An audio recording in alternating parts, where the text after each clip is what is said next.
Okay. Hello, everyone. Welcome to today's episode.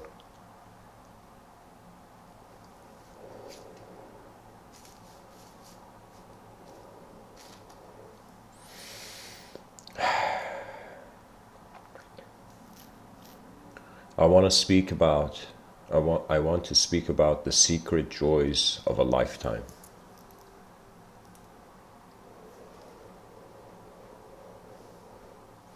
And I find that most people find that something is joyful when it's an opportunity they become conscious of.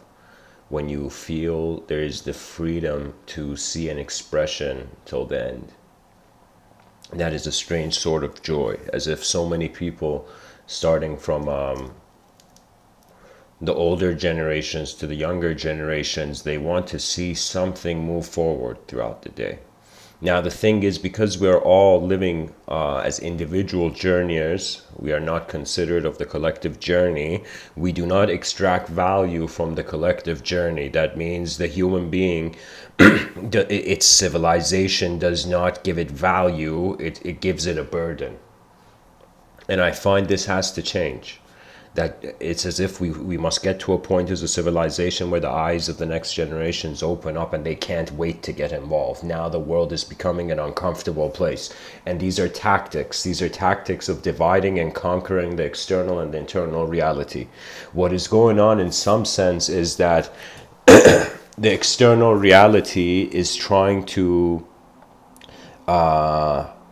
take over man's body in the sense that there's a technological motivation, as if like we're going to set loose this titan, and I feel AI is going to come into this.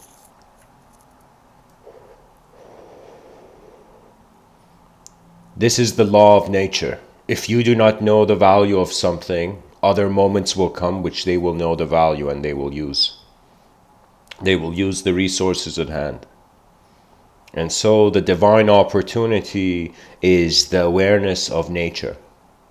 It is the awareness that there is something here to do something about here.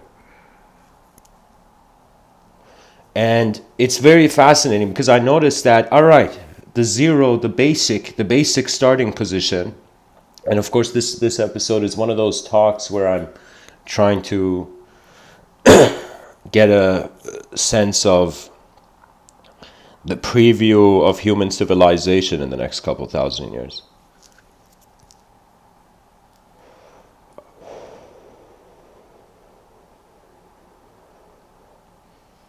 If the start of it is suffering, if the child was raised in suffering, joy will not be an obsession for it. If the child was raised in joy, joy will become an obsession of the child when suffering takes it away. You know, it's as if I was under the impression that you are one person and you live one life.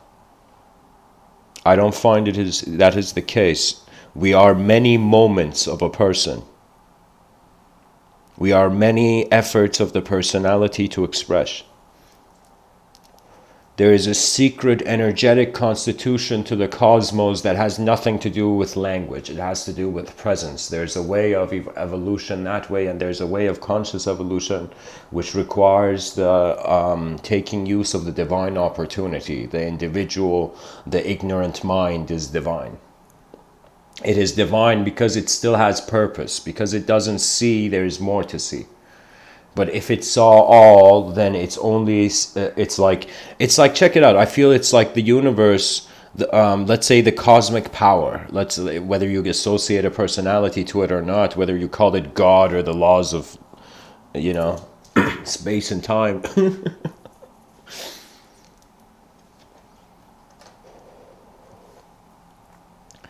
Just like our eyes cannot contain the whole universe, Man cannot contain an absolute perspective on all phenomena. At most, he gets acquainted to the environments he has access to, the type of data he's exposed to, and he can make decisions in accordance to that. There have been times, of course, there have been times where the inner psychology can become more transparent than usual. And what that means is, I'll give you an example. Right now, I'm speaking to you, okay?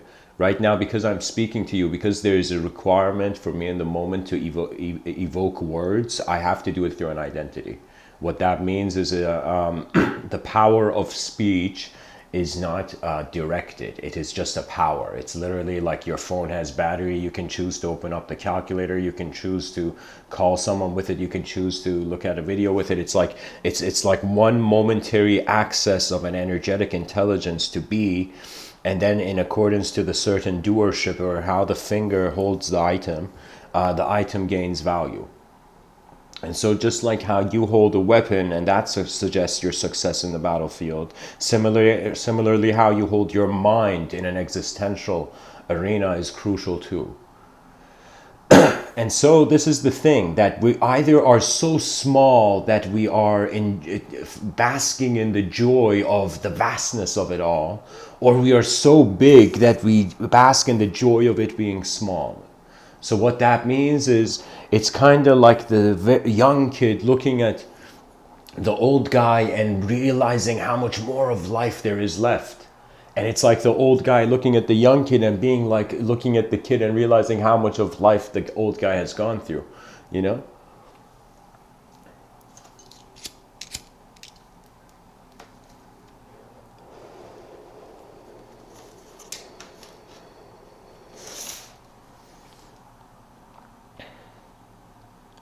I find that the most, I can say it, the most divine experience, divine. When I say divine, that means the unknown moves the knowledge.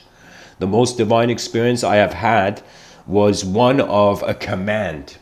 So I was in a unique state. I was walking in a very unique state of my mind. I was in a very like it was definitely an altered state. And I was walking, and suddenly it was in this kind of flower house in downtown area, like this public indoor garden. And I remember I was walking there and I was alone. I had kind of separated. Sometimes I have the habit when I go in, like when I move in with a group, when I go somewhere with a group, there are points where I suddenly get a call, like intuitive feeling that I must separate. So I'm saying I was alone. And as I was alone and I was walking in that kind of greenhouse for the first time, you know, since my childhood, I would have sensitivities, a sort of existential sensitivity like this, but it was as if there was a presence. You don't understand, when I use the word presence, how long it took me to truly be able to use that word. You don't know how much I was trying to solve the game of my life like a Rubik's Cube, only to discover that the colors I see are the colors I see.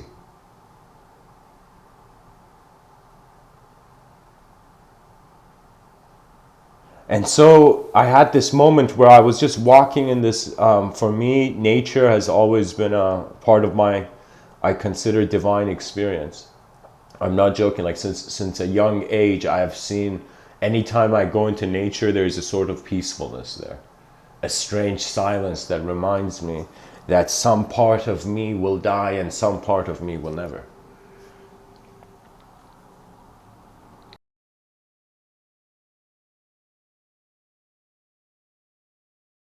The experience was pretty much, I was alone looking at some plants, looking at this flower garden, these unique leaves with patterns on them, and suddenly I felt beside me a presence. You know how like a military sergeant, like a military general walks in and all the soldiers suddenly salute? I suddenly felt a sort of presence where it was as if my whole attention's constitution, by how it interpreted that moment, readjusted. You know, and it was as if I was waiting for that moment to say at ease, you know, like I'm animating it. It wasn't a personal relationship, because not everything relates to one's personality. When you find this, it relieves a source of your fear, but also a source of your not knowing.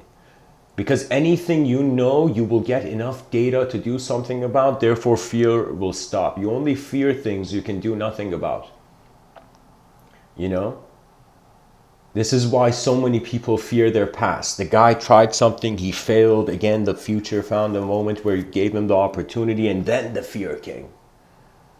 The fear of the incapable self versus the capable self. And always bet on your capable self. You know, as the Zen masters say, when you want to climb a mountain, start at the top. When you are an effort in an empty universe, here's the thing, guys, here's the thing. I want you to imagine every person, there's no exceptions, every person who is born and is indoctrinated into a sort of linguistic simulation, into language, that child is reacting to the language. Did you know? Do you know how many children are not just confronting the challenges of the day? They're confronting their internal challenges, how they interpret the day, how life had a meaning for them. It is not just enough to walk in paradise. It's like after you walk in paradise, you have to wonder what that means to you and what that you really means. We go into the ancient mystical direction, which I often fly these talks towards. In the ancient mystical direction,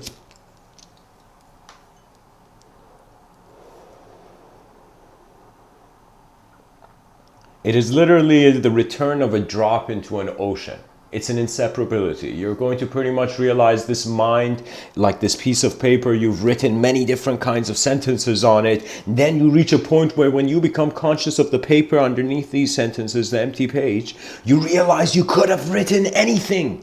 And you can erase anything and rewrite again.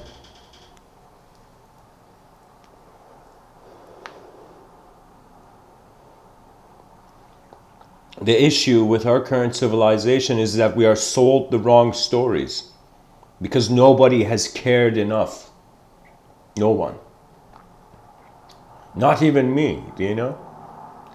This world is, sometimes it will show you energetic bursts, like literally things that are uncontrollable. And you have to watch them as if it's like a kind of long black and white dragon kind of spiraling around each other going towards the, you know, the moon. It's one of those things where you are seeing something majestic from a distance. And I'll tell you, the concept of a sort of monarchy was very crucial. You don't understand how many people needed stories where they would have value. And the whole story, when you go look at history, what it is I want you to see it's pretty much like seeds sprouting, but these seeds of human evolution are sprouting into personalizations. They're sprouting into various personalities. Suddenly there came in a moment of history where everybody was a blind fool, just a bewildered beast, a bewildered animal. And then suddenly this bewildered beast and animal stood up and it found a crown, and suddenly kingdoms rose. And as kingdoms fought over and over, eventually the mind, the true king arose, the mind of man, the ability of the conscious observer. There is no greater power. There is no greater power. No greater power than to be aware that you are aware, because that's when you become like an object thrown in outer space. This vacuum, it's as if you become an endless effort in a vacuum. You know, and that's the profound metaphor, guys, that just like an object thrown in space that just endlessly goes, similarly behind your eyes there is a space where if there is a unique idea, the effort of it can be endless in accordance to how much your attention is on the phenomenon. There's this story I gotta share.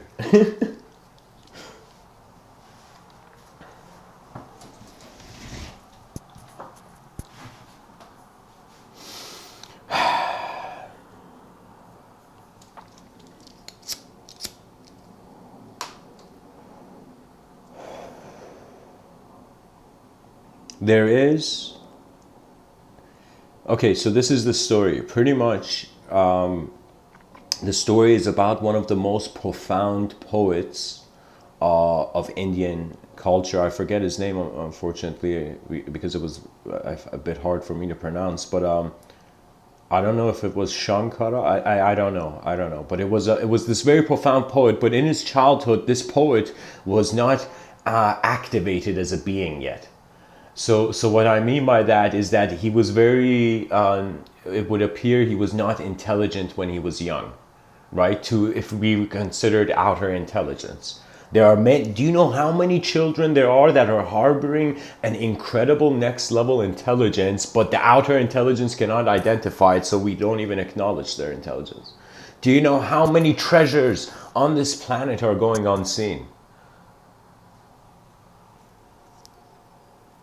So anyways, the story is these parents who have the slow kid bring the slow kid to this enlightened guru. You know, this enlightened guru at the time, it's an ancient Indian story. And so the guru tries everything. The guru, honestly, it's as if the universe has brought him, you know, that where he needs to be next. And he's really trying to snap this kid out, you know, snap him out of his lack of awareness of his own awareness. And so what happens is he tells the kid basic tasks, and the kid doesn't listen. He does the opposite. It's as if like the kid has no discrimination yet. It's like you require an incredible level of experiences through the storms of this life to suddenly attain discrimination. Every failure increases your ability to discriminate. Every feedback, everything that charges at you throughout the day. So this kid, this guru, like there's this point where he gives this kid a task. He gives him something to hold as he's going. He gives this like his what do you call it, his jacket or something for this kid to hold as it's raining, and the guy goes to do something. He comes back, he sees the kid. He told the kid not to drop the jacket in the water, you know, in the wet environment, and the kid drops the jacket in the wet environment. And so there comes this moment where this man doesn't know, and he does the backup program for what a guru would do back in the day. You see, he gives the kid mantras. So what happens is he tells this kid who can't discriminate, who can't follow, who can't concentrate, and he tells this kid here write that. He gives the kid a piece of paper or something, and it gives him some kind of pencil or whatever, and tells the kid, just start writing the names of God. Just copy paste this picture here, right? And he suddenly he goes, and suddenly at that moment, as the story goes, two of his disciples run in and say, yo, there's a fight going on, there's something going on, like you got to come and fix it. And so the guru leaves the kid who's just this slow kid who's writing the name of God, like writing the name truth on a piece of paper, you know. The guru goes and fixes the problem that was somewhere else. After a few hours, suddenly as the problem gets fixed, he's like, oh my God, that kid is still writing. And he runs back. He quickly runs to go find that kid. And he goes and he sees the kid has not only finished writing on the piece of paper, but he still continued. And it's as if the pencil is about to break on the rock and the kid's nails are about to hit the thing, as if the kid's endurance was next level. And so the Zen story, no, it's not Zen story. The story goes that the guru suddenly realizes how awake this kid is. Do you know? He suddenly realizes this kid, it's kind of like how, what's his name? Albert Einstein says, if you judge a fish by its ability to fly, it will go on thinking its whole life it's stupid, something like that, you know? I might have said it the other way around, but same idea, you know? And the guru embraces this kid because he suddenly realizes the ability of the expression of energy without there being first a thought. Therefore, that requires a reliance on the emotional being and the presence of the being. Trust me, there is, just like how you can hold things and you can let go, there are ways that your mind can get influenced and inspired by an ideological egoic construct, a sort of the future can animate the present. You know, the past can animate the present, but when the present is animate on its own, that is when the mysteries of the world are coming to you to be solved, to your presence. The dynamic switches. That poor soul of a truth seeker constantly seeking for truth, suddenly realize truth is seeking for the truth seeker. Because where is truth occurring?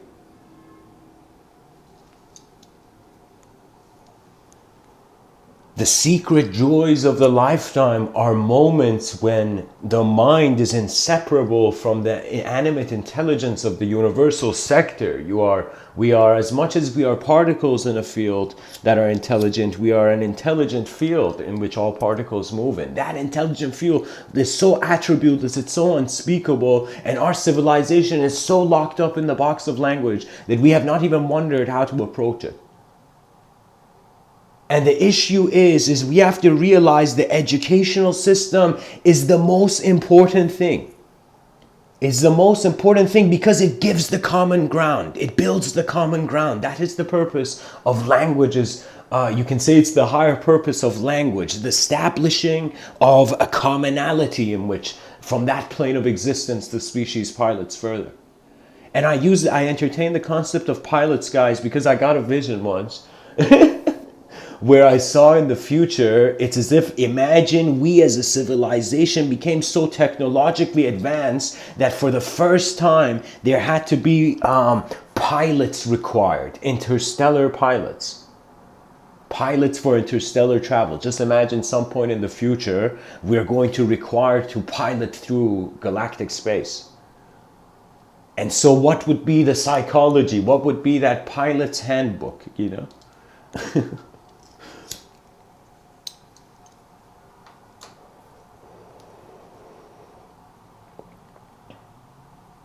The mind is a world generator. It's generating worlds sometimes that are being caused originally. Sometimes it's generating worlds in which it is being the effect of. When you become the effect of the world, you see you will become religious very quickly. Anytime in your life you don't have control, this is why religion suddenly is still alive. It is alive because in emergencies it gives the imagination freedom.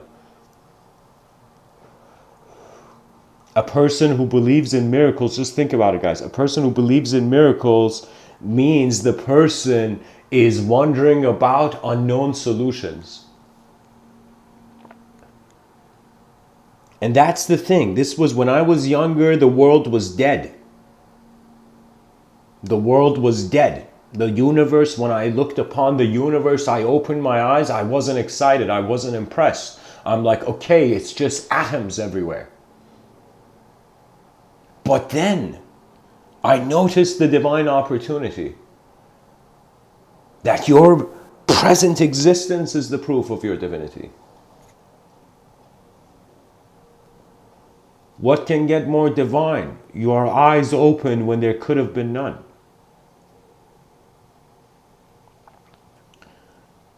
So this opportunity will require more inner transformation than outer transformation. Some people are waiting for the external world to change, then for them to be who they are. Some people are being who they are, even though the external world does not acknowledge. To be honest, you are as alone and as found. You're as lost and as found as where your attention goes. Do you know I've had my, especially in 2000, starting from 2000, end of 2012 to 2015, 16, I can say, was where this was maxed out for me. Especially from 2014 to 15, 13 to 15. That's when I felt that my relationship with the invisible other had become an archetype on its own. Because you see, the archetype must be engaged with. Design doesn't live on its own. It needs attention to continue.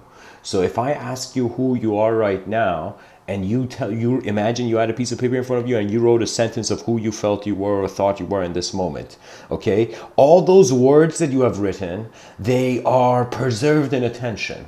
It means your attention is there. That's not you. You are not that thought. Your attention is there.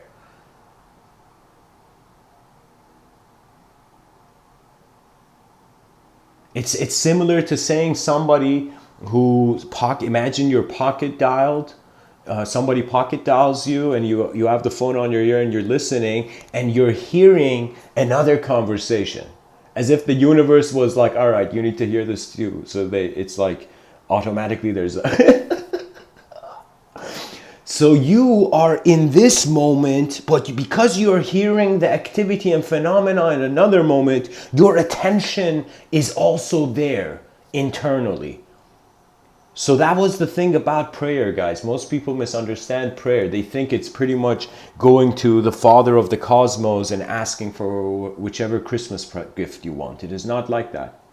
It is about where your attention is held. You are a creature of attention before you are a creature of thought. And that creature of attention is present regardless, unconditionally. It has nothing to do with your condition. It has nothing to do with how the story of truth was consumed by you.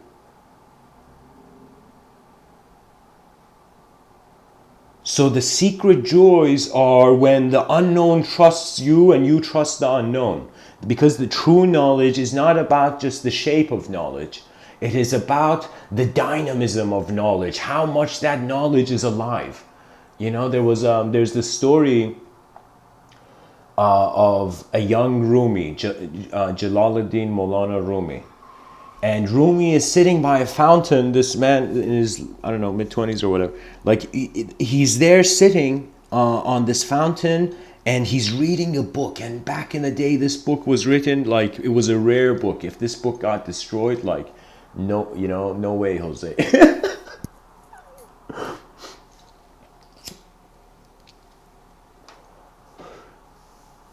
It was a rare book, you know, photocopy machines hadn't been invented yet.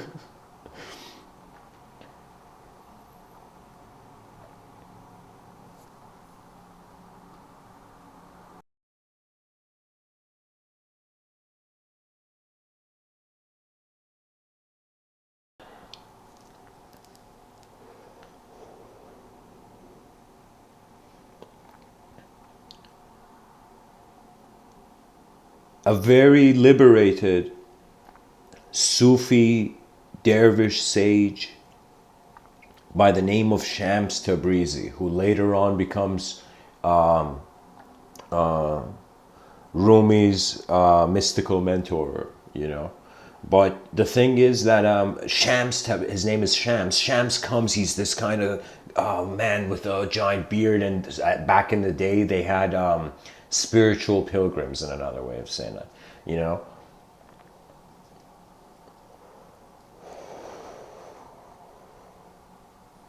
Pilgrims who had access to an inner GPS, you can say, an intuitive GPS, you know.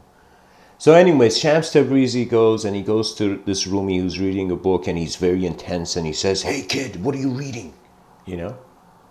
And Rumi looks at Shams, this spiritual wild man who came out of the forest, you know, and he looks at him and he says, "Nothing you would understand, old man. This is the newest knowledge of the time." Like it's like he's indirectly telling the guy, "Go back to the forest. This is the newest knowledge. You have no idea what it is." And so Shams looks at him intensely, and Rumi has chosen the path of arrogance. And Shams takes the book from Rumi's hand and throws it in the fountain. And in that moment, Rumi's like, "Oh my God, why did I choose to sit beside a water fountain?" You know, suddenly Rumi, a shock comes into him. He realizes the newest sciences, the newest knowledge of the time that was in that book that could have been the gift for the future, it got destroyed. And Rumi looks in shock and despair, as if he has led to the destruction of a potential future. And he looks at Shams and he says, "Why? You have destroyed the newest knowledge of our times." Like, Rumi is mind blown. He can't believe what has happened. And that's when Shams picks up the book from the fountain and gives it to Rumi, as if the book never fell, as if the book is completely dry. And he roars at Rumi and he says, "Knowledge that can be wiped with water is not real knowledge. You know, is not the true knowledge." And he leaves. Like he pretty much just, like, you know, gave Rumi a spiritual heart attack, you know. A spiritual ego attack, you know.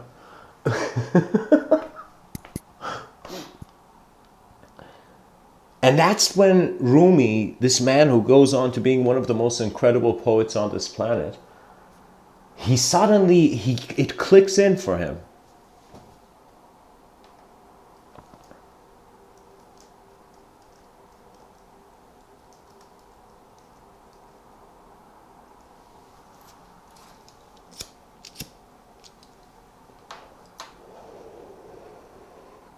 So he starts seeking for knowledge that is not temporary. And if you notice, dear listener, what appears to us as temporary knowledge? The external, the internal is, what appears to us as eternal knowledge, that which remains longer, which has remained, even in the core of our identity, is associating with the most basic reference point that the child's mind made. You might not believe this, but sometimes you have to retract your attention, pull it out of past archetypes. And usually, I think it happens in two ways. Either you consciously kind of, with the surgeon's concentration, kind of become aware of what is necessary and what is not, and that way you individually kind of maneuver. But there's other ways, which I think this other way is the main typical way where it happens, where it's like a supernova explosion. Literally, it's you walking into another room of self. And there are many rooms of self. And first, we are right now in the objective realm and starting, and we're slowly having a fascination for what is behind the veil. But even what is behind the veil is more rooms. Actually, infinite rooms. That's what you find beyond the veil. You know, if you go in as an egoic construct, as an idea that the world should owe it something. You don't know. Sometimes... you know, some people, I think most people, if they've seen me, I'm a person who rarely gets angry. But there have been moments where throughout the whole day, I externally am not angry at all. You know, not upset about anything, you know. But there are moments where internally where I am kind of shouting at my own past, you know. Or shouting at certain, like, how can I tell you? The thing is that doing something is always better than doing nothing. And this has to be remembered, because you have to keep the attention moving, because if the attention settles, it defines. I'm telling you, you want to find meaning in your life, just sit still for 10 to 20 minutes and don't do anything and just watch where you are, you know? You will suddenly see meaning kind of run to you. It's kind of like that thing, I'm pretty sure everybody's experienced it. When you want something too much, you don't get it. And sometimes when you don't want anything, it comes to you. Why is that? One reason would be that the mind is working with waves. So literally your intent is a certain message, a signal to the world. That means you may think that the world can't see what you're thinking about. People can't see what you're thinking about. And that's true. They can't see your thoughts, but the cosmos will react to the energetic expression that you put out. That means that's unavoidable. That's why there's always a sort of the lords of karma stare at the infinite realms that never needed to be there. Man's mistake is entertainment for the gods. But man's clarity becomes the truth of the gods.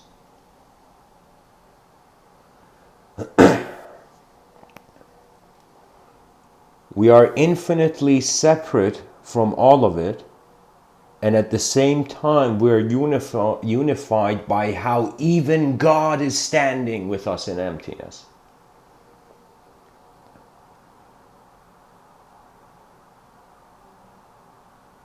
The mind has to start roaring internally.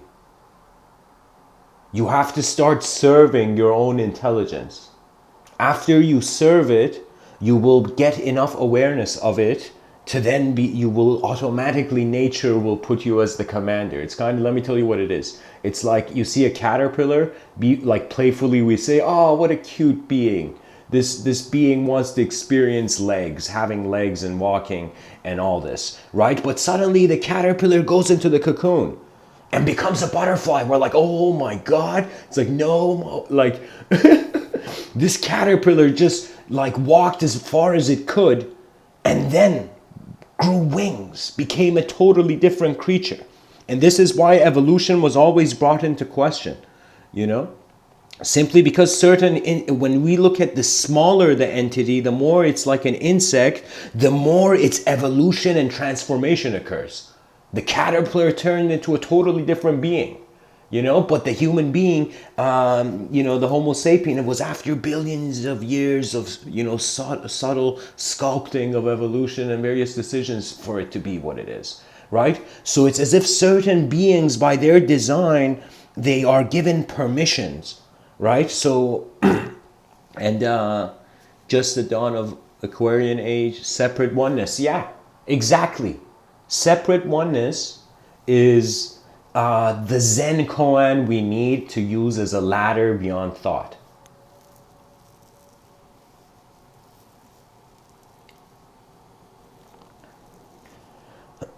The thing is that we think, because we're defined by movement and noise, we need at first, if we are a bewildered mind, if we're not gentle and sensitive to our own intelligence, we need the world to break our ego. Kind of, I'll tell you this. It's like if you're driving and you're not paying attention to the steering wheel, the person beside you, beside the driver's seat, will suddenly hold the steering wheel. Do you see? Will suddenly begin directing the car, you know? So I'm saying when you wait for externality, you are waiting for your internality often, you know?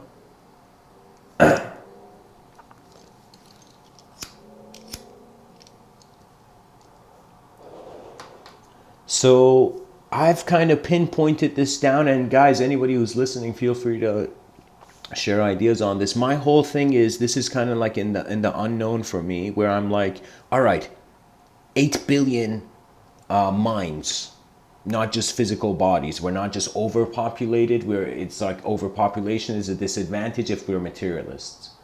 It's an advantage if we are not immaterialists, you know. So 8 billion beings on a rock in the middle of nowhere. What now? This is the constant, like, Rubik's Cube I try to solve every day to get a sense of where things are heading, you know, because it's all a process of self-actualizing our needs. It's as if what your desires are, you won't believe it, but you know what the desire is? It's a version of yourself that's victorious. That means it's a version, it's a self. You don't want I don't think people have ever wanted objects. They have wanted the self that they would become if they had that object. Do you see? So there's so much internal movement occurring, and every person because every person's like their own design, that has their own DNA. That means your eyes, you can be the only teacher of your own eyes. It's like something that you only see, you must do only something about. And this is the reason. Like, I'm not saying this is like a kind of law, but I'm saying this that.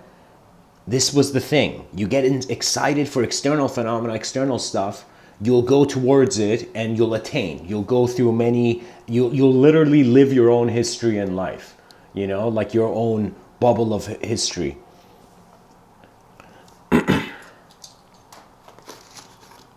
That means, trust me, it's like the kind of person that, think of it this way. When I give these talks, this is a tiny percentage of my day. Do you know, where I'm experiencing the moment, you know? So I've kind of realized that, wow, when I look within, there is,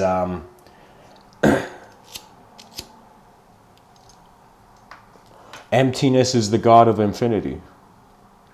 When I look without, infinity is the God of emptiness.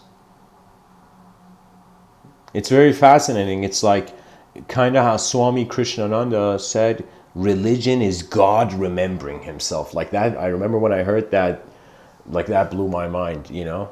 Religion is God remembering himself. That means how hilarious that all the people who are following religion are seeking a sort of union of acceptance.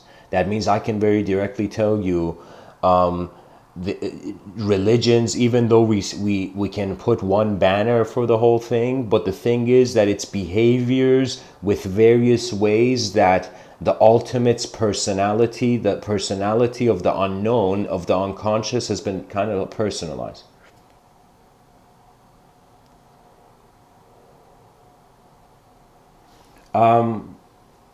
Just the dawn of Aquarian age. What are you referring to exactly? I'm just responding to the chat, guys.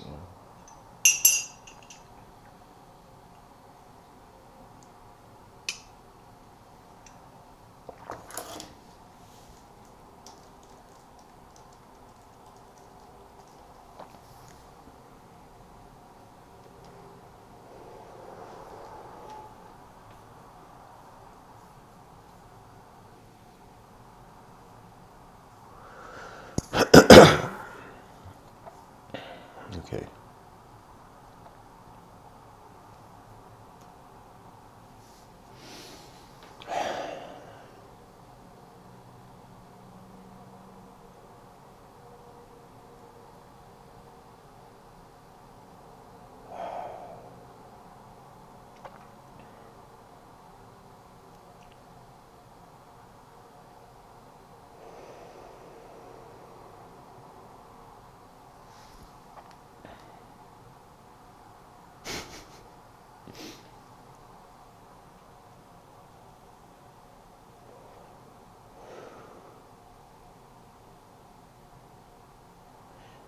Will Durant has this quote where he says, knowledge is the eye of desire and can become the pilot of the soul.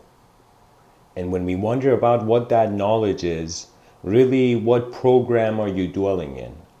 Is your self being identified by your cultural program? Is it being in what way is there freedom for your expression?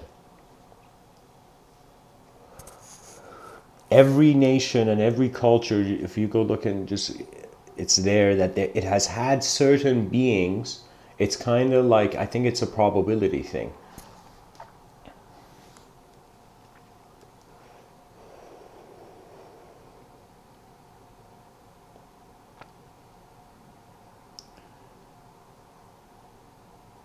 It's kind of like if knowledge was this is a strange thing to say, but if knowledge was an alien, the ancients had more reverence for it.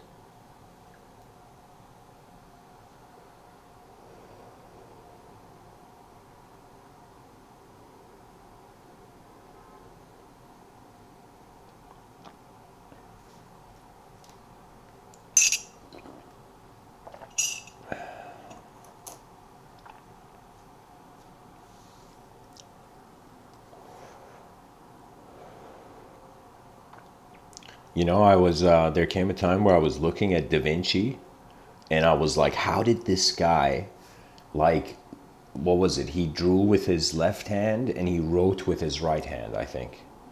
Or it could have been the opposite, I don't know. But he would use both of his hands and he would write, and back in the day they were polymaths. It's as if their relationship with knowledge wasn't so categorical, you know. It's as if the more people, that it's like as our population grew, the more knowledge had to be specified and changed and transformed, you know.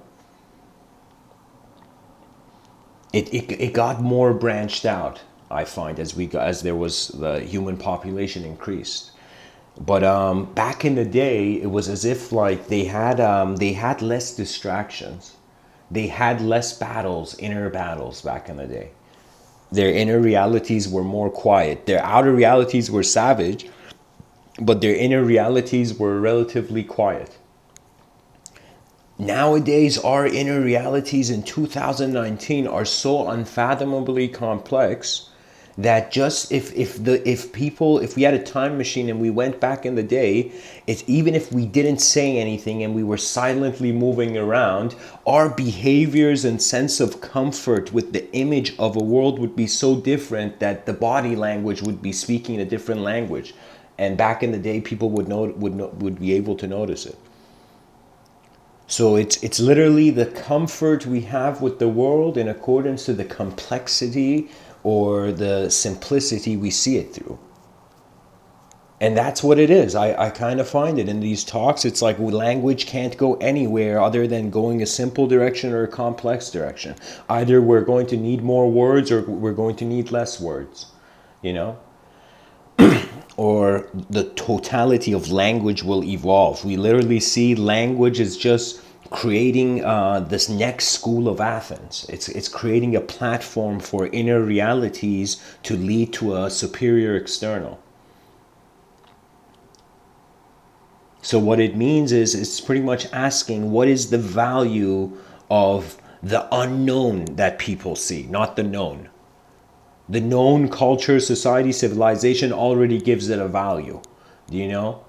But the unknown aspects of your intelligence and your moment of being, that unknown, what is the relationship with it? Is it a sort of like Alan Watts spoke about a veil of thought? Many people have spoken about the veil, these curtains that are covering man's sight from the true nature of things.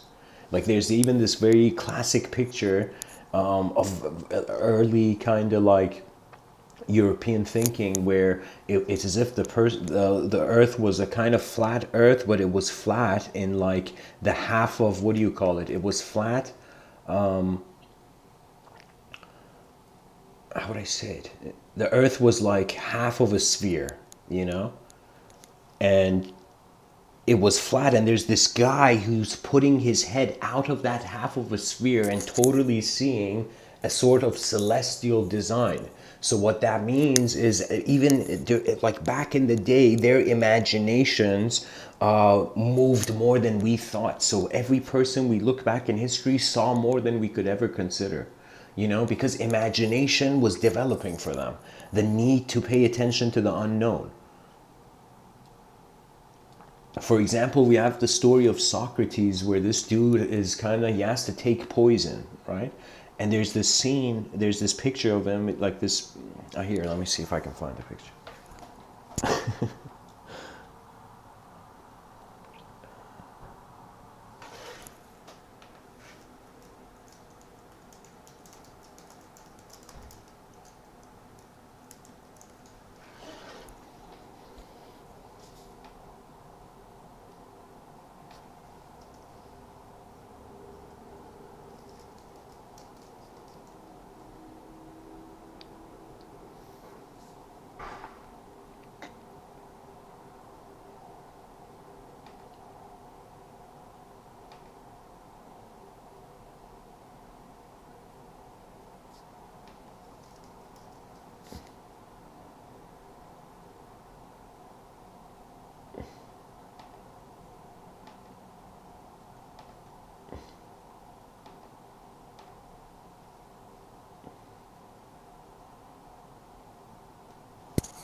All right, guys, hold on. I'm just looking for this painting.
Okay, guys,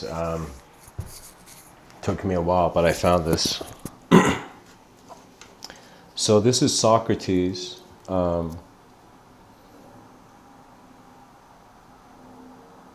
This is a painting by Jacques-Louis David, and in the death of Socrates, the guy who's let me just bring it.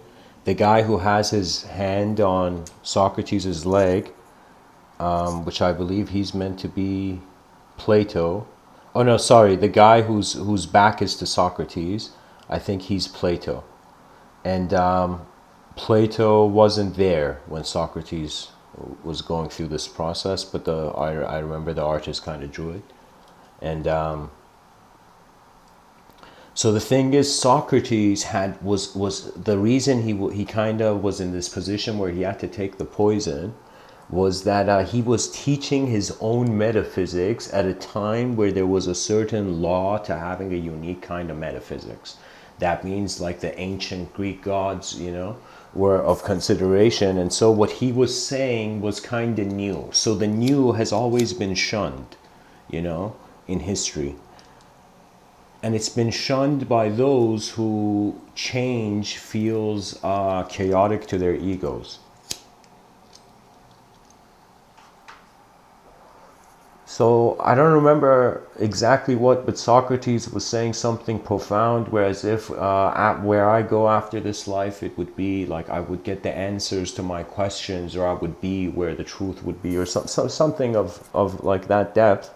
But the thing is, the guy came in the room and the guy was hiding the poison, and Socrates knew which guy had the poison. He knew that his outcome, and there was a way he could have gone out of it, but he decided to continue because he was listening to something called he said it in court, like the inner oracle.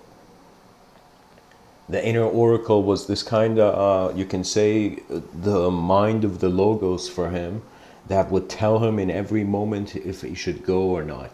It was literally the embodiment of his intuition into a personalization that the being could trust.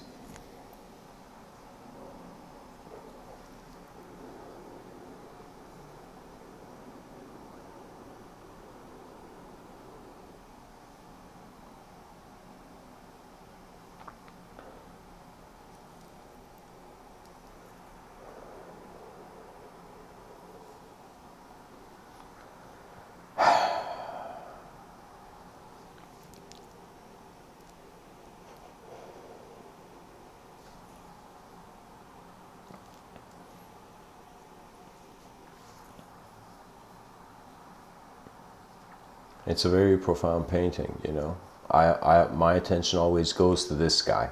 You see this guy in the hallway where his head is on the wall? You see that guy? That guy is literally, it's as if that's a sense of existential loss, as if something in the existence of that being is being lost. And then look at the lady at the end of the hall noticing this guy, looking at Plato and this guy and all these guys, in the sense that the world is cruel sometimes. But nature never is. Nature just plays in accordance to its design. On some level, what you can do with cruelty is just acknowledge that is what the intelligence of the moment has decided. It's kind of very strange. It's like being a parent to a child that is chaotic and to a child that is ordered. Do you know? And then the ordered child wonders why you're giving the chaotic child freedom, and yet from the viewpoint of the parent, they're both the same. The existential value. It's just that this is the thing, as people are born and they're just living. Imagine waves of waves. Me and you are just like the wave that is here now, Many people will come and go. Many conversations will be had. Many ways the world is going to look at itself, and it's going to crystallize and reach a certain point where eventually either language will change or something will come that will change language.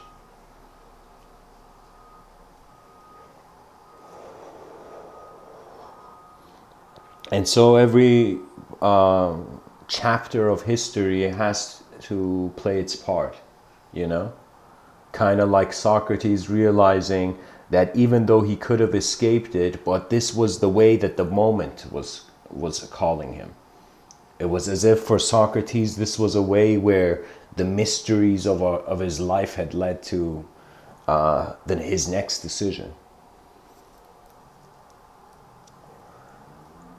You see, sometimes internally speaking, in regards to imagination and working with your cellular planes, I consider it as rooms. Like, that's the simplest way, you know. If I was to even explain it to a very young child, like I would say that your mind is in a bunch of rooms. And in one room, it's going to realize like the imagination has validity. The child plays with its toys, animating the toys into characters that its mind has seen, you know. There's something so crucial that I remember hearing it from Dr. Jordan Peterson, where he was saying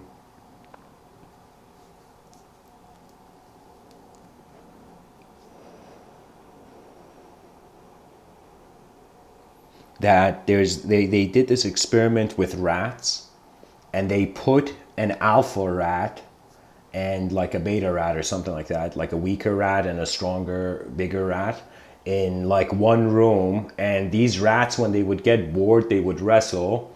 But eventually the alpha rat realized that if it constantly beat everyone every time and it won, the older, what do you call it? The weaker rat, let's say weaker, stronger, the weaker rat would in that moment kind of like stop playing the game, right? And so that's the thing, that we have to, at least if society is going a cruel direction, design it in a way where it's not too cruel. Do you see that we have to keep that yin yang balance? The issue is the more chaotic civilization becomes, the more chaotic the responses would be. That means it will become harder to, for example, be rational in an irrational society, you know? And I think something that shocked many scientists when they were bringing back their experiments and findings to the human species was that they realized the human being lives with not just real stories but unreal stories. Real lives with visible considerations and invisible considerations.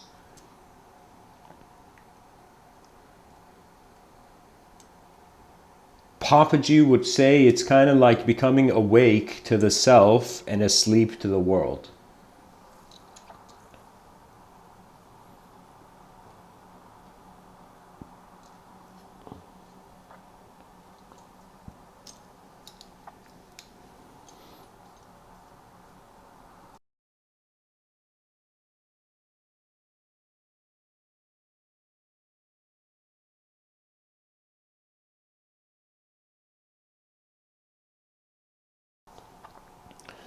You know, so many things, not so many things, just everything can become relevant. Everything can be brought forth on the stage and the spotlight of our civilization's attention. We can entertain stories that are efficient, we can entertain stories that are inefficient. And the issue is that if freedom is greater than discipline, the future dictates your life, so you become an emotional creature.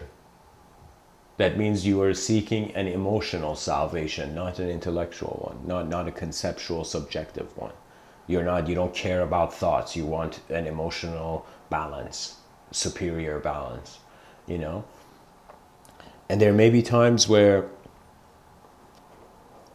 how can I say it? Just like how the artist can create art in creation, it can also create art in destruction. You know, there was something that Napoleon, I remember reading it in last night's talk. Napoleon, he said in one of his quotes, he said, he uses power like an artist, like just like how an artist constantly wants to bring forth the next design from the unknown, has that kind of artistic inspiration. Similarly, Napoleon was to see power bring forth, it like open up. Do you know, it was as if power was an art, to have power. You know, he just wanted to see what would happen if the attempt was made, you know?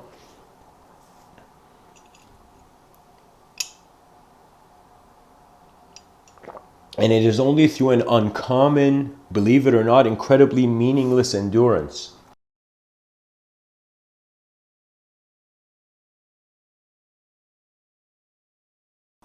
That means, do you know, it was like, it would be one of those things where some people would have seen Terry Fox. Terry Fox is a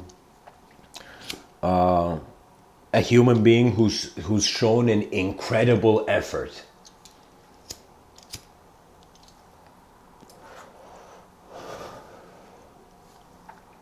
And he was this runner across who ran across Canada, and rationally people would say, sir, you have only one leg, why run? Why not just sit at home? It's like it's not, doesn't make sense why you should run. But he did.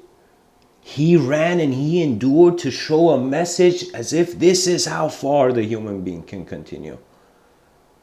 You see, so the inner will sometimes be stronger than the outer will. Sometimes your mind will see more than the environment, and it will, you know, move in accordance. So the will was, that's the unique thing. Again, the same thing I said, it's like how effort internally is like throwing an object in space. It just endlessly goes as long as the attention remains.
Externally, the world changes.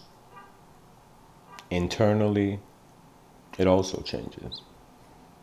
A witness remains, the watcher of the moment, the silent watcher, the still watcher of the moment. That still watcher is content as space. That means only stuff in space has purpose. Space doesn't have any purpose to itself.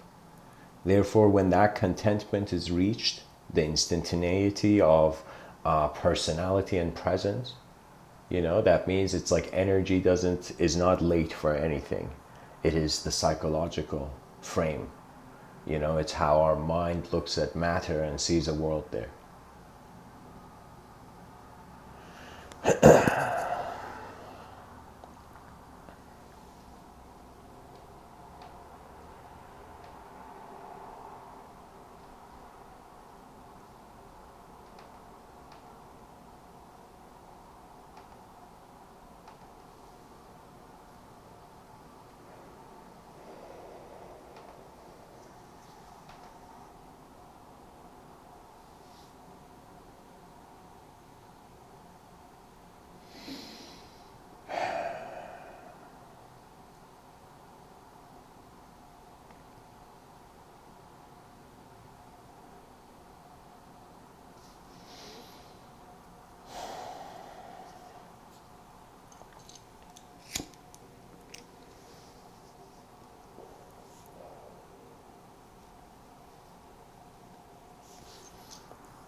Sorry guys, I'm just thinking where I should head with this.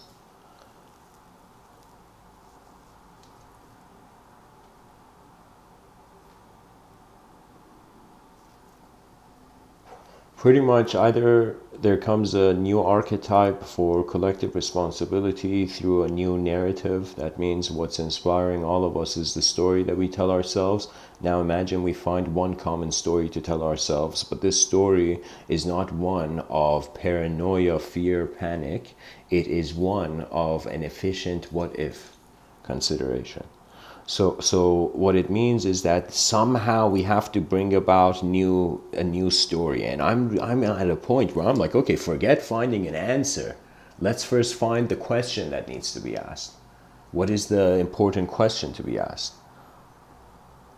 Right? And I realized the question is still on. So we don't have access to the right answer when we also don't have access to the right question. So what is the next step is to just bring enough change. So literally, just like you kind of boil water and bubbles come out. Similarly, we want to, in some sense, begin activating the inner dimensions of 8 billion minds to find some sort of collective freedom to bring the ideas. I think that there are great ideas everywhere.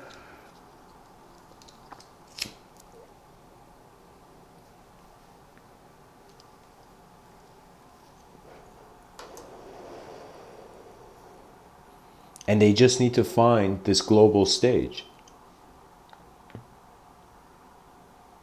An eagle that flies many elevations sees much more than an eagle that just flies one elevation.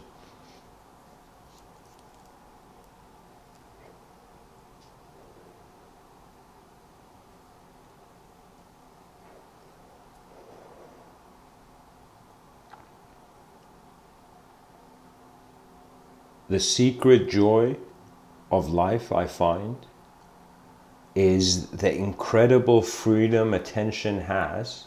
Oneself is no longer something that is dependent on, that is conditional to a defined landscape. You free your mind from itself by just being here. That's yoga for you guys, you know? I've had some incredible conversations when I was in India with people who other people acknowledge as exalted. Like, I remember there was this man, we would just call him, it was weird, we'd call him, God, I forget his name, something J-I at the end, right? He was like, I signed up for this yoga instructor course. That it just this random thing opportunity that appeared. Then I went and lived in an ashram in India for like 3 months, and I just intentionally went there to live the most simplest way I could, you know. And there, I remember there was this man, anyways, who seemed to be this person. Whoever would come into the room would bow to him. So I'm like, okay, this man has done something, you know. So I remember I go and ask him, and I'm like, there's this phenomena they call, I told him this, I told him there's the New Age community considers this idea that they're kind of communicating with the other side of a veil. What do you think about that? You know, what do you think about the,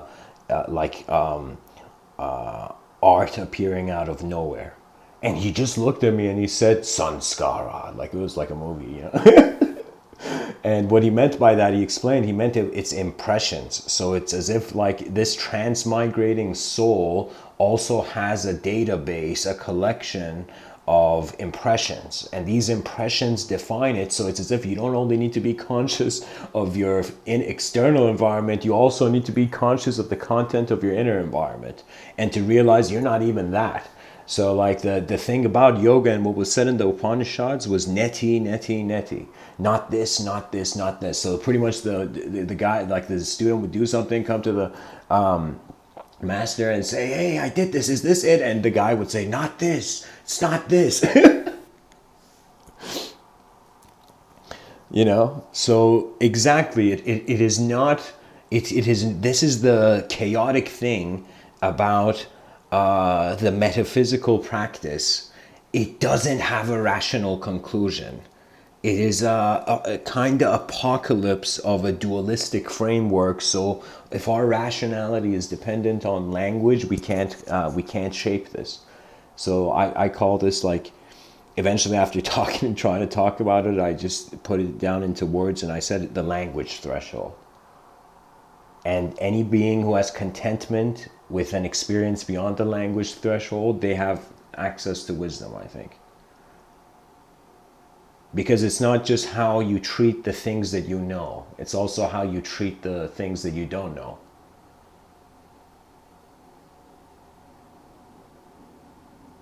So there have been people, especially many, like the true yogi, the true spiritual seeker, was not searching for the reward of an external world, was seeking the resolution of an inner one. So that resolution of an inner world was actually what the psychology did with itself, how it acknowledged itself. That means it's like you look in the mirror and you suddenly realize, wait a minute, I can be anyone in regards to my consideration. As if, like that sentence I told you, if there was a piece of paper and you wrote a sentence about who you felt you were in this moment, that sentence is a snapshot of one moment where your state of mind moved in a certain way. You see, it's not the incredible vast dynamism of the intelligence. So I call it the School of Athens 2.0, where it's my vision of pretty much the next School of Athens. It's going to start off from every person in their environment becoming curious about inner realities. You see, the human being requires a certain quota for expression and reception throughout the day. If you don't express throughout the day, you feel as if you had energy for something, but the moment came and left and you did nothing. Do you know? So the thing is like, if the person lives a healthy life, they don't have to worry about an unhealthy future, for example. Do you know? I'm just saying, like, the way you direct the attention pierces the veil of thought.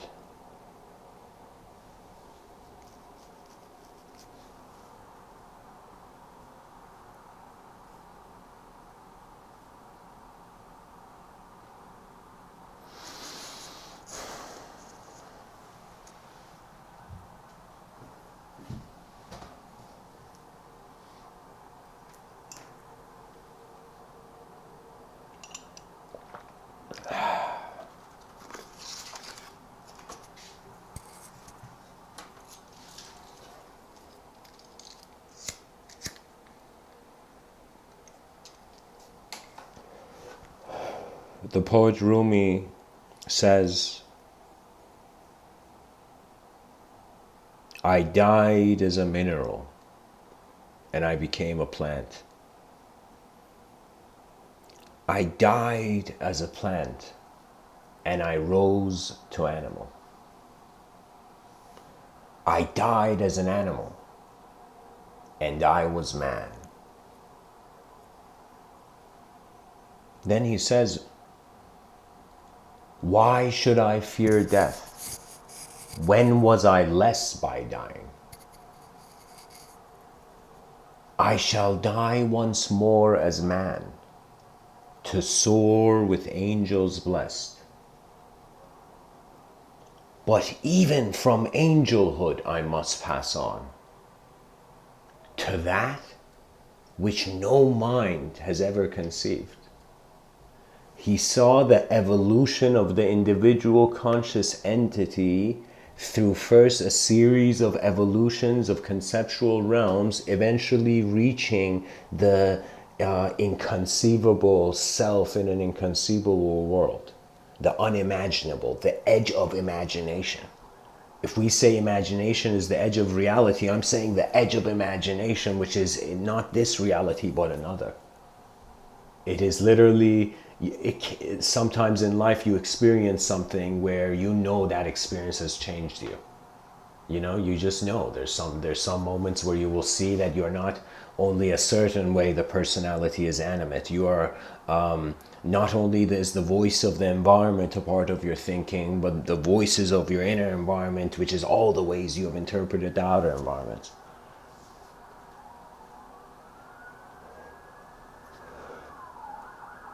The divine opportunity is that there's this science project here called humanity after 4 billion years, this 4 billion year old science project.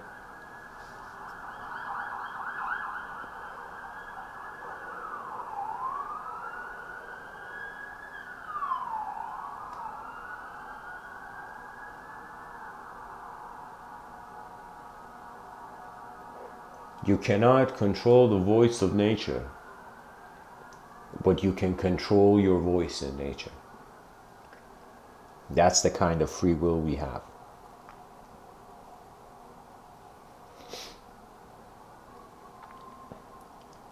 Because it's like I feel like I've kind of playfully imagined when the last moment, like where I'm taking my last breath, like what that moment would be like, and I'm kind of like I was like in my mind I saw this abstract vision where I'm saluting the material existence, because the greater joys of the world are service.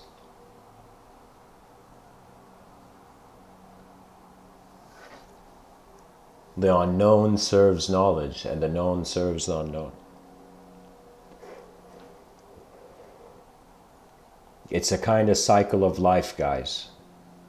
Known phenomena moving into the unknown, and from unknown phenomena arising known phenomena. It happens, it keeps going. The waves of the ocean constantly hit the shore. History oscillates between singular conceptions and multidimensional conceptions. 2019, the world is multidimensional. In the 6th century, it was like the edge of a multidimensional cycle. It was coming to a singularity. People did not like the type of freedom that meaninglessness gave them. But nowadays, especially like with the mistakes of past systems of thought, people now like freedom of a multidimensional nature. You know, it's kind of like the same kind of joy a person may find where in a virtual reality the guy comes, imagine like the old school kind of guy coming home from work, putting the hat and the trench coat on the, you know, hanging the hat and the trench coat and just putting the briefcase down. And now imagine that guy going into a house and putting virtual reality headphones, and he's flying over clouds. Like the whole day he was in a cubicle, but now he's flying over the clouds in a subtler way. And so it's as if the mind does require its own expression to remember itself. You have to live a little to, to have life engage you, I find. You have to risk. There's always an unknown kind of wonder or sense of caution that will come. The same kind of like when someone walks to the edge of a building, like you see in those YouTube videos with those parkour guys. Like there's a sense of unknown consequence that arises. Now what you do with that unknown consequence is that you only make sure that you see what you know as much as you can, right? It's kind of like behind the eyes of the person. If the person really gets into it, it would become something where it's as if the mind is trying to figure itself out. So in doing so, it's deciding not to do anything. By not doing anything, it's the reason it's doing that to distinguish what is from it and what is not from it. So at first, it's as if the seeker is trying to separate the voice of the environment from the voice of the inner environment. After that has been concluded, this is why I say spirituality doesn't mean escape from objectivity. It means you get so comfortable with objectivity that it's like afterwards you're wondering what it is,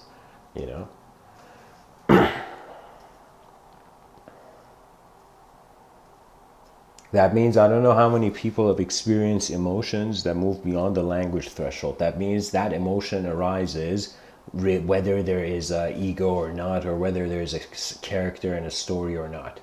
It's just an emotion, presence of an emotion with the absence of thought, or the thought is too in the subconscious to be consciously noticed,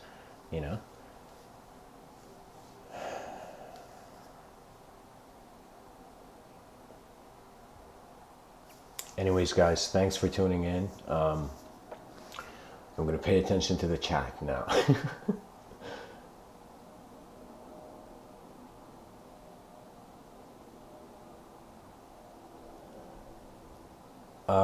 Just the dawn of Aquarian age. You want to kind of elaborate a bit? What would you say?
Actually, guys, I'm going to say one thing before I end up.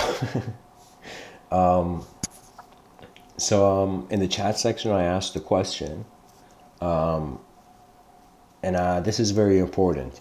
I think if we just entertain the notion that there's cause and effect, okay, we cause things and then we experience the effect of them, you know, or things were caused and we're the effect of them, and then we cause things and we experience the effect, you know.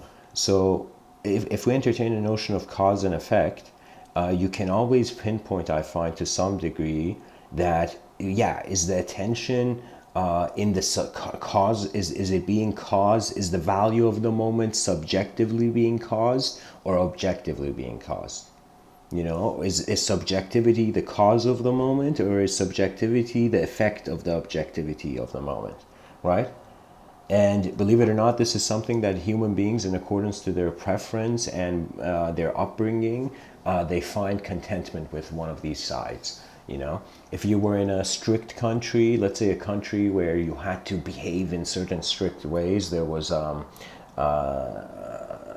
subjective interference from the environment, then in some sense you're going to think like your attention is going to you're going to seek subjective freedom in your subconscious.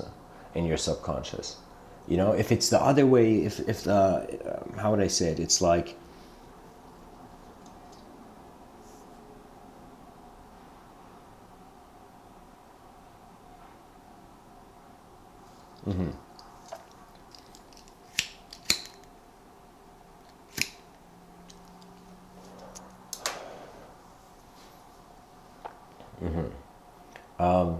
just the dawn of Aquarian age. I'm reading your comment. I'm going to tell you this crazy story. I remember attending a house party that the host, at some point, we're all having deep conversations, and like the conversation automatically went somewhere.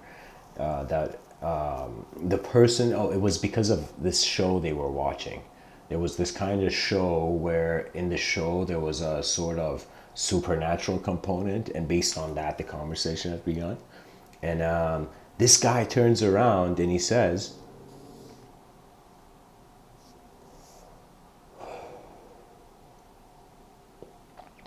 something very strange. He says he has multiple personalities. Imagine somebody coming up to you and telling you, the host of a party telling you that they have multiple personalities.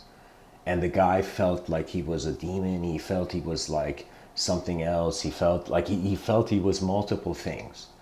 And then I remember I was at a point where I was a bit intoxicated, and I asked them a very strange question, and I'm like, do you consider the soul or something? And he's like, yeah, you know, but he's saying like, and then I told him something like, I asked them, who is it that's aware of all those personalities at the same time? And for a second, it was like he just stood there, and we both were acknowledging how he was like projecting something, you know, something that per se wasn't true to the core, but was a projection accepted to be true, you know. And so it was a kind of laughter ensued afterwards, like it was. But that's what I'm saying. You choose what conceptual domain you inhabit in, you know. And when you listen to the voice of the environment, I'm telling you, the world is not that much of a nice place.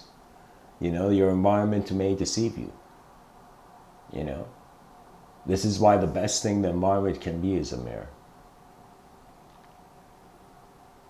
This is why I'm saying, like, all these new age gurus have it all wrong. It's like the whole thing is, it's like, I remember I was in Iran and I had a chance to speak for 10 minutes, and I was telling them it's like a bunch of people had come and spoken before me, and they're like, one of them was, they were all introduced as masters. Like I didn't understand this thing, but it was like it was a status title thing, right? And then I remember telling him that this kind of ancient concept of this transmission, of this kind of guru disciple thing, was the whole point was for the disciple to find the inner guru. Because if you find the outer guru, you get attached to the personality, so that's meaningless, you know? So in some sense, it's inner activation. It's an outer thing that leads to you realizing your inner space is a space of causing life, you know? That's the freedom of it, you know?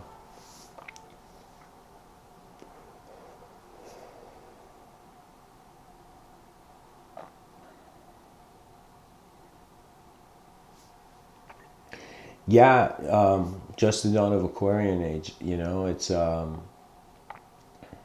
yeah, I mean, there's definitely moments where there doesn't need to be a thought for the moment and the being is just present, you know, and it's kind of like the purity of the solitude with the cosmos, you know. There are moments like the person can enter those atmospheres of mind, but I find that the unknown moves the known in ways that the known doesn't know.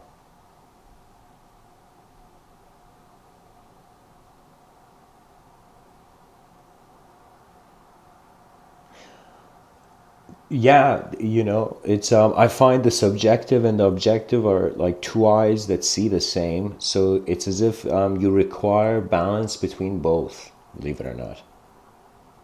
That means it's a sort of spirituality that is trying to get out of the world, that's trying to avoid the here and now is foolish. So if it's like the objective and subjective is it's like where else can any sort of truth be experienced? It has to be an experience of here, you know. It has to be where you are or you're not there, you know. That's but it's fascinating. The world is filled with stories. Like it's like when you go look at what a person is, it's like their character is a story, is it not? So we live in stories, but also as storytellers, you know.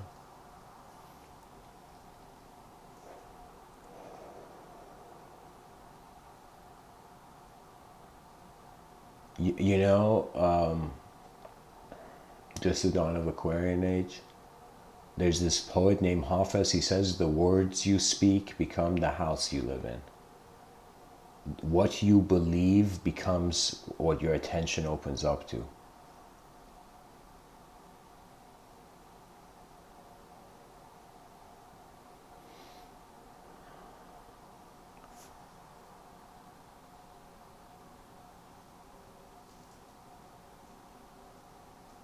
Yeah, like that leap part of the quantum, it's like that's the absence. That's a sort of stability, you know. It's like you need space to work in, and if your attention is occupying like the space with phenomena from the past rather than paying attention to the data that's here now, the input that's accessible in the present moment, it's like there will be turbulence, you know. But anyways, guys, thanks for being engaged and listening. Recently, I've got this thought of starting a new channel where I'm going to be kind of, strangely, believe it or not, drawing and then fast forwarding what I draw, like as videos on it. So stay tuned for that. Still don't know what I'm going to call it, but and the secret joys of a lifetime. I gotta say this before I end off. It's Rumi says, before death takes away all that is given, give away all there is to give. And Rabindranath Tagore says service becomes joy at some point. So what that means is you are something, be that, you know,